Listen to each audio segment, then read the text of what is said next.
que en un árbol se encontraba encaramado un indiecito guaraní, que sobresaltado por el grito de su madre pedía apoyo y cayéndose murió.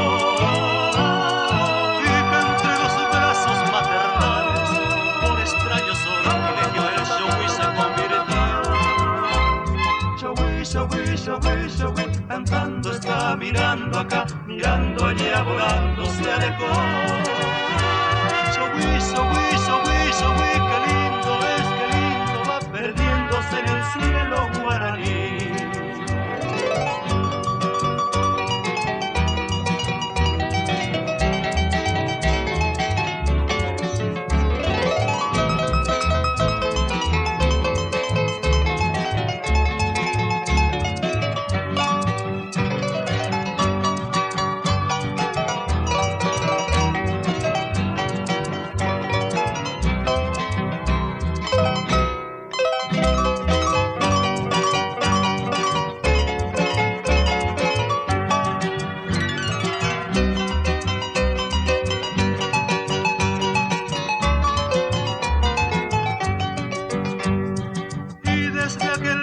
Se recuerda el indiecito cuando se oye como lejos a los Shogui.